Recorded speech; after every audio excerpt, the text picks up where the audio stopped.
사랑하시는 성도 여러분, 벌써 성경 통독 5주차를 맞이하였습니다. 계속해서 살아계신 하나님의 말씀을 함께 읽어나가며 생명의 양식에 풍성해지시는 그런 우리 성도님들이 되시기를 주님의 이름으로 축복합니다. 이번 주부터는 레위기 또 민수기가 또 시작될 것입니다. 오늘은 레위기 23장부터 27장까지 말씀 요약해 드리도록 하겠습니다. 레위기 23장은 이스라엘의 명절, 즉 절기에 대한 규례를 기록하고 있습니다. 첫 번째 안식일은 6일 동안 일하고 7일째 안식하며 성회로 모이는 모임이 되겠습니다.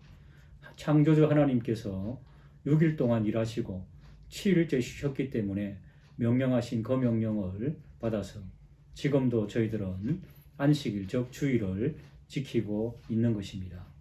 두 번째 절기로 유월절과 무교절이 되겠습니다. 우리가 광복절이 있듯이 이스라엘은 애굽에서 광복을 맞이한 그런 자유의 날이 되겠습니다. 1월 14일 유월절로 지키게 되고 이 하루로 모자라기 때문에 무교절, 즉 일주일간을 더 지키는 그런 절기가 되겠습니다.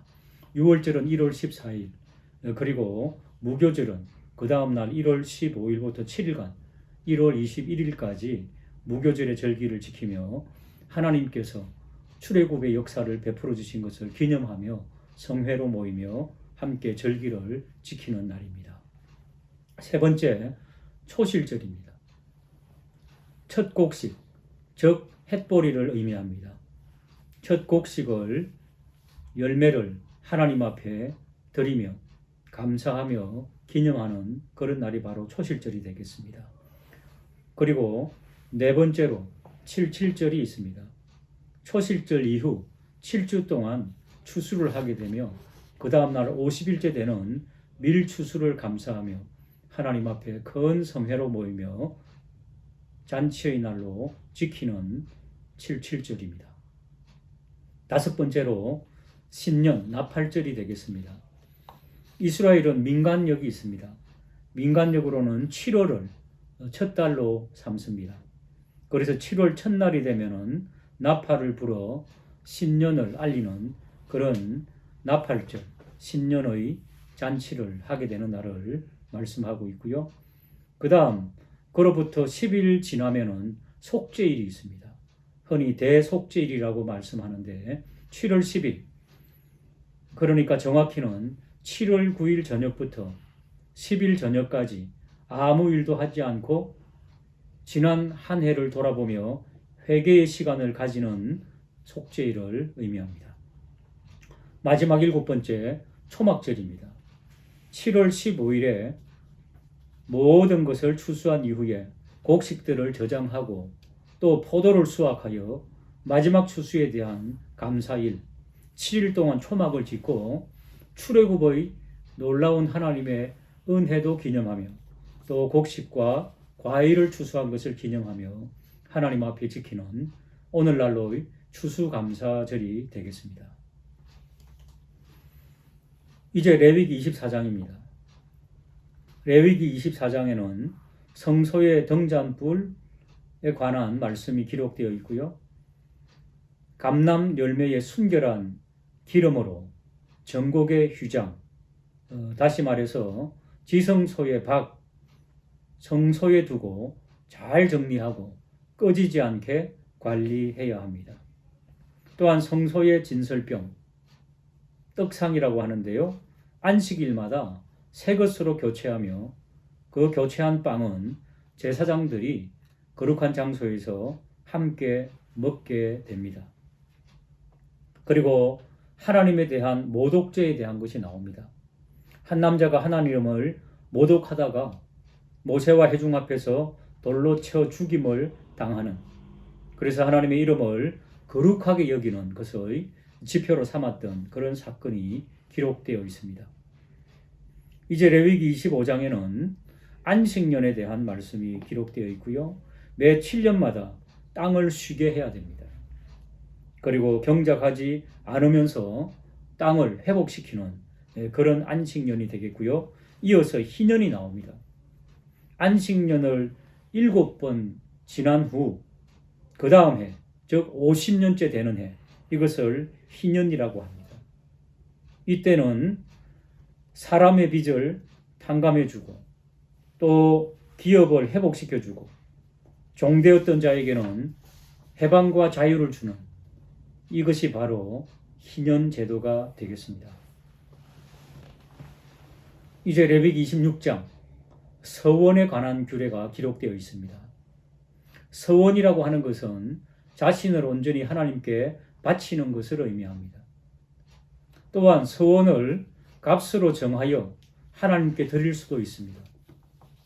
그래서 레위기 26장에는 연령과 성별에 따라서 사람의 그 서원의 값을 정해서 드리기로 한 그런 규례가 기록되어 있고 생축으로 드릴 때에도 마찬가지입니다. 또한 집과 땅을 드리기로 한 경우에도 값으로 쳐서 하나님 앞에 서원으로 드릴 수가 있습니다. 생축의 초태생은 서원과 관계없이 모두 하나님의 것이라는 것을 기억해야 하고, 그리고 오직 여호와께 온전히 서원한 것은 변경할 수 없이 그대로 바치라고 하는 것이 규례입니다. 또한 11조는 여호와의 성물이므로 성별하여 11조를 구별하여 드릴 것을 레위기 26장은 명하고 있습니다. 계속하여 성경을 통독함으로 살아계신 하나님의 말씀으로 승리하시는 한 주간이 되기를 주님의 이름으로 축복합니다. 감사합니다. 레위기 27장 또 민수기 1장에서 3장 말씀을 요약해 드리겠습니다. 레위기 27장은 레위기의 마지막 장으로 하나님 앞에 서원하는 예물에 관한 말씀입니다. 하나님께 바치기로 한 짐승은 다른 짐승을 대신할 수 없고 부정하여 예물로 드리지 못할 것이면 그 가축을 제사장 앞에 끌어가서 제사장의 정한 대로 값을 매겨서 성소에 바쳐야 했습니다. 만약 바친 제물을 무르고 싶으면 값의 5분의 1을 더 내야 했고, 자신의 밭을 바치려다가 물으면 또 동일하게 5분의 1을 똑같이 내야 했습니다. 민수기 1장은 이스라엘이 애굽 땅에서 나온 후 2년째 둘째 달 첫째 날에 여호와께서 시내 광야에서 모세에게 모든 회중의 수를 20세 이상으로 싸움에 나갈 만한 남자를 각 지파대로 계수하게 하셨습니다. 르우벤 지파로부터 납달리까지 계수된 자는 총 60만 3,550명이었습니다. 그러나 레위인은 그 계수에 들지 않았습니다. 민수기 2장은 여호와께서 모세와 아론에게 이스라엘 각 지파가 성막 주위에 지파별로 자신의 깃발을 중심으로 진을 칠 것을 말씀합니다. 또한 행진할 때 어떻게 이동할지도 가르쳐 주셨습니다. 유다와 이사갈, 스불론 지파는 동쪽에서 진을 쳤으며 제일 먼저 행진했고, 르우벤, 시므온, 갓 지파는 남쪽에 진을 쳤으며 두 번째로 행진했습니다. 에브라임, 므낫세, 베냐민 지파는 서쪽에 진을 쳤고 세 번째로 행진했으며, 단과 아셀, 납달리 지파는 북쪽에 진을 쳤고 마지막 네 번째로 행진했습니다. 이스라엘 백성은 여호와의 말씀대로 각 지파별로 길을 앞세우고 진을 치기도 하고 행진하기도 하였습니다. 민수기 3장은 제사장과 제사장을 돕는 레위 지파가 구별되었음을 말씀하고 있으며, 제사장을 돕는 레위 자손을 가문에 따라 수를 계수하였습니다. 게르손 자손은 7,500명, 고앗 자손은 8,600명, 무라리 자손은 6,200명이었고 각 자손들의 회막에서의 임무와 할 일을 말씀하셨습니다. 또한 여호와께서 이스라엘 자손의 처음 태어난 자들 대신에 레위인을 하나님께 돌리며 이스라엘 자손의 가축 중 모든 처음 태어난 것들 대신에 레위인의 가축을 돌릴 것을 말씀하셨습니다. 그런데 이스라엘 자손의 처음 난 자가 레위인보다 273명이 더 많았기 때문에 그것은 성소의 세겔로 바꾸어서 값을 정해 제사장에게 바쳤습니다. 이상으로 레위기 27장과 민수기 1장에서 3장 요약 마치도록 하겠습니다. 감사합니다. 3월 8일 성경 통독 본문은 민수기 4장에서 7장입니다.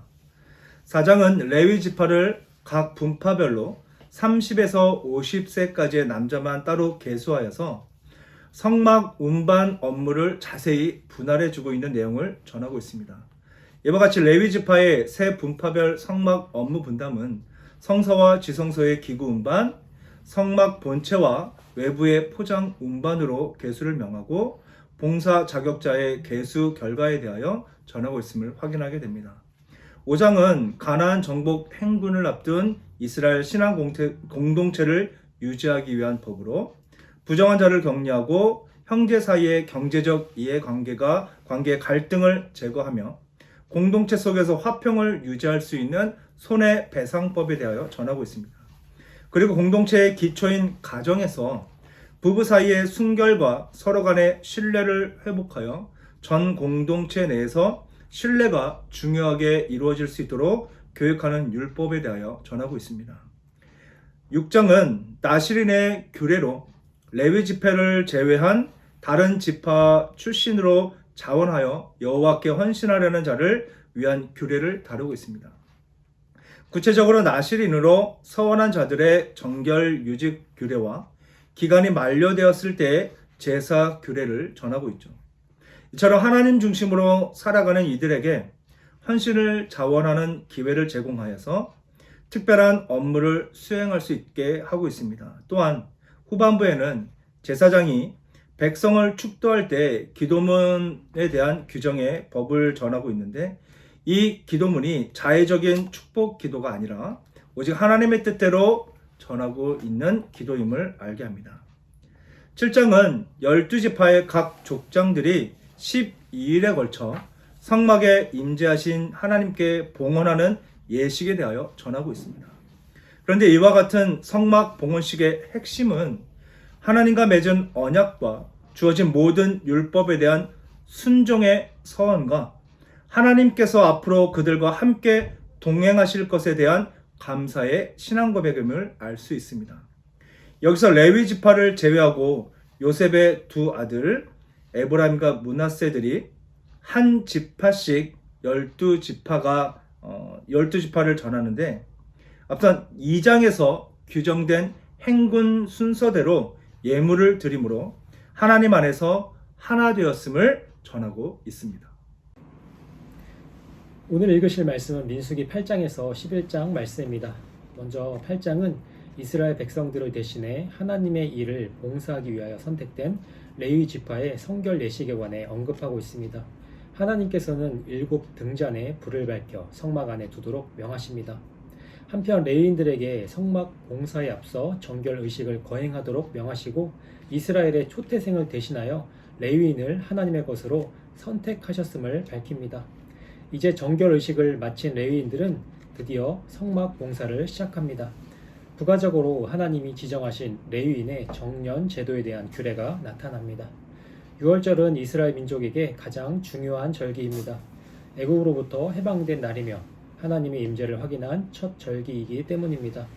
9장은 이스라엘 백성들이 출애굽 후에 맞이한 첫 유월절을 지키는 모습을 기록하고 있습니다. 하나님께서는 이스라엘 자손들에게 유월절을 지킬 것을 명하십니다. 이때 시체로 인해 부정해진 사람들의 참여 문제가 일어나자 하나님께서는 부정한 자든지 여행 중인 자든지 함께 거하는 외국인까지도 유월절을 지키라고 말씀하십니다. 이후로 이스라엘은 낮에는 구름, 밤에는 불을 따라 여호와의 뜻대로 행진을 계속합니다. 이제 모든 제도와 전열을 정비한 이스라엘 백성들은 시내산을 출발하여 가나안 땅으로 들어가기 위해 본격적인 행군을 시작합니다. 10장에서는 하나님의 명령에 따라 이스라엘이 행진을 시작하는 모습을 묘사하고 있습니다. 하나님은 나팔 신호에 따라 행진을 시작하도록 명령하십니다. 이에 진 배치에 따라 유다 지파를 선두로 행진을 시작합니다. 한편 모세는 처남인 호밥에게 길 안내를 부탁하고 법궤의 이동에 따라 하나님의 보호하심을 바라는 기도를 드립니다. 11장은 계속된 하나님의 기적적인 보호하심에도 불구하고 조그만 어려움에도 하나님께 대하여 원망하는 이스라엘 백성들의 패역한 모습을 기록하고 있습니다. 하나님께서는 디베랴에서 하나님을 원망하는 백성들을 불로 심판하십니다. 그럼에도 불구하고 백성들은 만나의 실증을 느끼고 고기를 먹고자 하여 하나님과 모세를 원망합니다. 이에 모세가 하나님께 간구하자 하나님께서는 고기를 주시겠다고 약속하십니다. 한편 모세와 함께한 70인의 장로들에게 신이 임하여 예언을 합니다.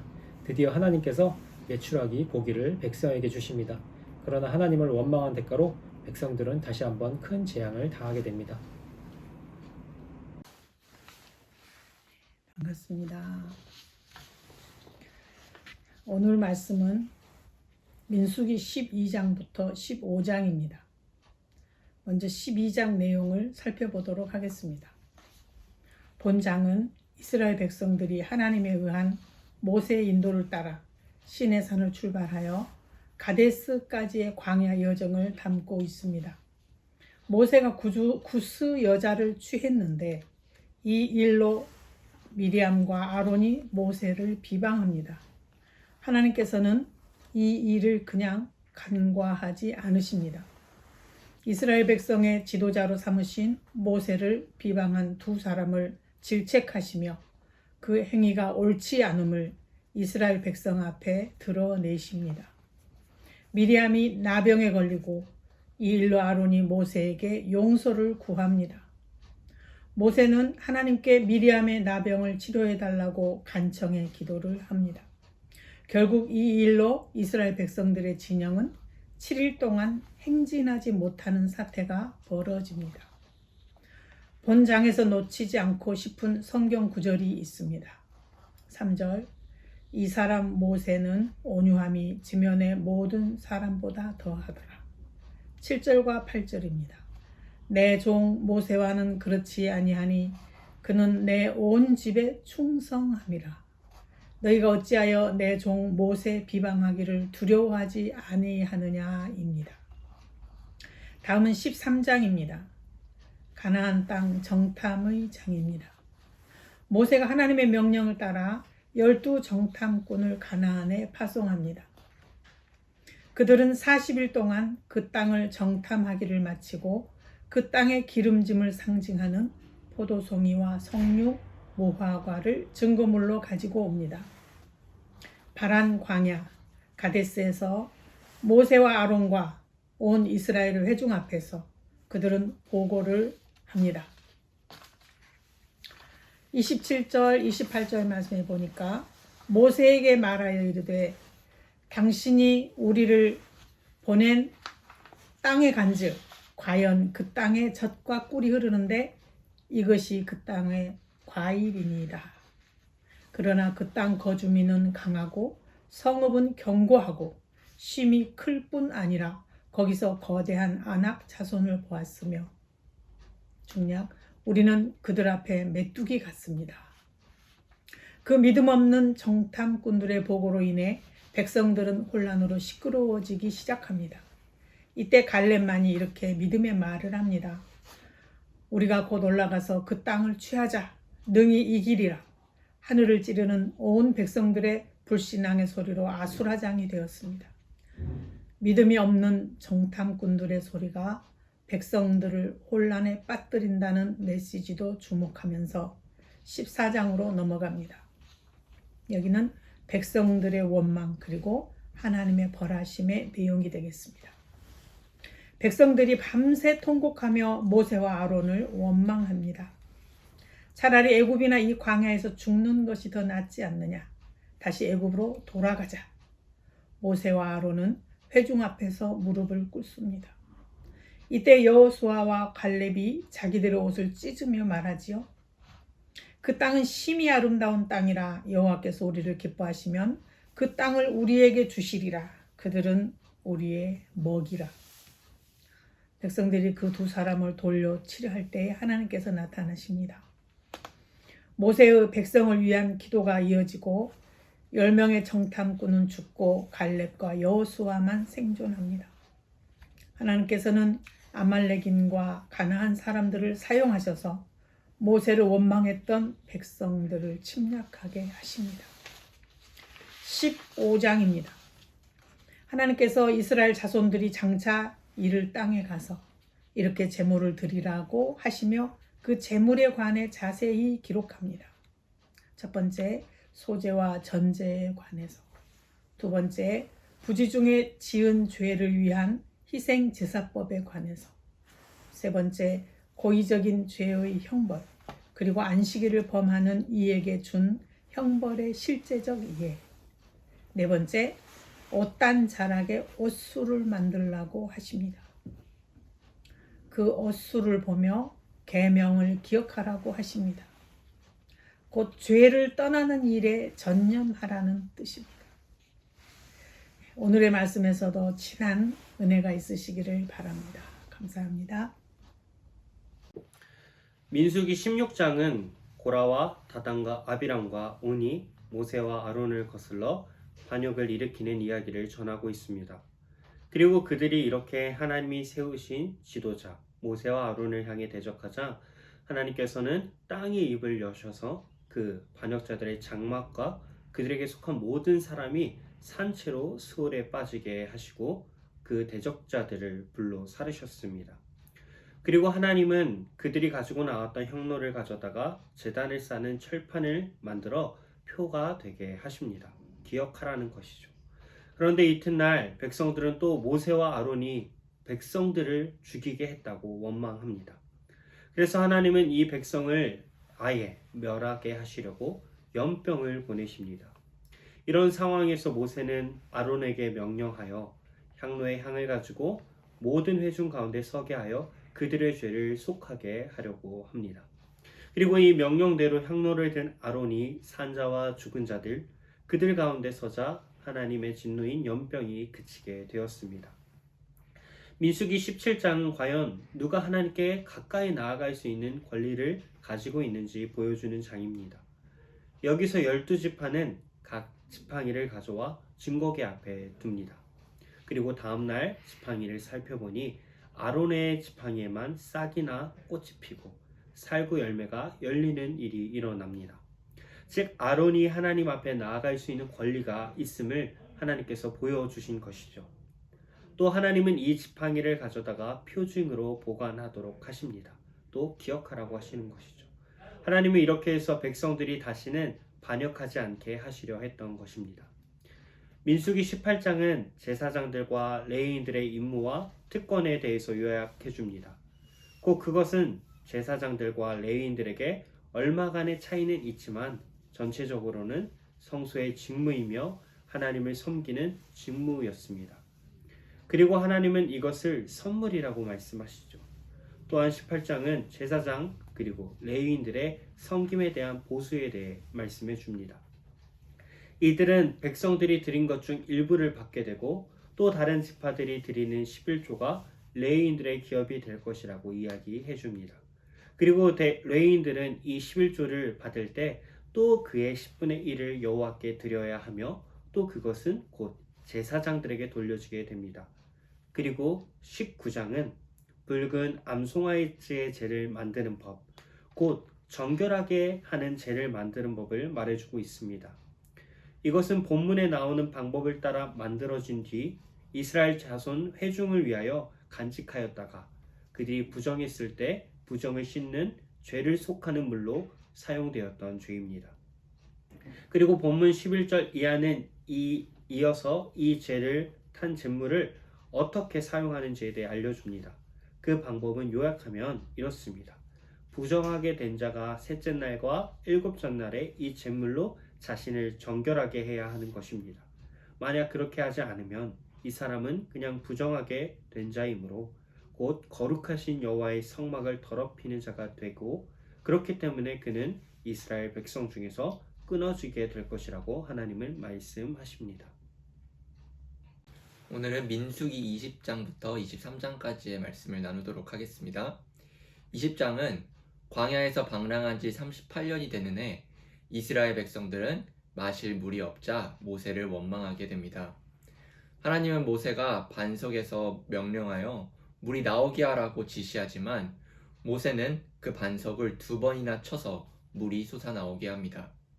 이로써 12절에서 하나님은 모세와 아론에게 가나안 땅에 들어가지 못할 것이라 말씀합니다. 또 에돔은 이스라엘의 친족임에도 불구하고 자국 영토를 통과하는 것을 거부하며 훗날 심판을 받게 됩니다. 그리고 12절의 결과로 인해 아론은 가나안 땅에 들어가기 전에 죽고 맙니다. 21장에서 이스라엘은 가나안 족속에 대한 첫 번째 승리로 호르마를 점령하며 이제 막 새로운 날이 시작된 것처럼 보입니다. 그러나 이스라엘 백성이 지니고 있었던 이전의 부정적인 관습이 완전히 제거되지는 않았죠. 먹을 것과 마실 것을 불평합니다. 이번에는 하나님께서 이스라엘 백성에게 불뱀들을 보냅니다. 불뱀들에게 물려서 많은 사람들이 죽자 모세는 이스라엘 백성을 위해 기도하고 하나님은 해독제의 역할을 하는 것으로 놋뱀을 만들라고 모세에게 지시합니다. 하나님을 믿고 장대 위에 달린 놋뱀을 쳐다본 사람들은 다시 살아납니다. 이 놋뱀은 십자가에 달리신 예수 그리스도를 모형적으로 나타냄을 볼 수 있습니다. 후반부에 나타나는 이스라엘의 승리는 이스라엘이 가나안 땅을 정복하게 될 것을 예시합니다. 22장부터 24장까지는 발락과 발람에 관한 내용입니다. 이스라엘이 승승장구한다는 소문을 들은 모압 왕 발락은 이스라엘을 꺾기 위해 메소포타미아의 유명한 점쟁이인 발람을 유혹하고 이스라엘을 저주하도록 합니다. 그러나 하나님은 나귀를 통해 발람에게 경고를 주심으로 도리어 그가 이스라엘을 축복하게 됩니다. 계속해서 이어지는 23장에서 발람은 이스라엘을 저주하는 것이 아니라 축복을 하게 됩니다. 발락은 2번이나 장소를 바꾸어 가면서 발람에게 이스라엘을 저주하라고 회유하지만 이 역시 모두 수포로 돌아갑니다. 이 이야기를 통해서 오직 유일하신 하나님이 참되신 하나님은 이스라엘의 편으로서 함께 하신다는 것을 알 수 있습니다. 따라서 어떤 인간적인 세력도 이스라엘 백성을 이길 수 없다는 것을 보게 되지요. 언제나 우리와 함께 하시어 우리의 대장 되시는 하나님을 바라보시며 내일의 예배를 준비하시는 모든 성도님 되시기를 소망합니다.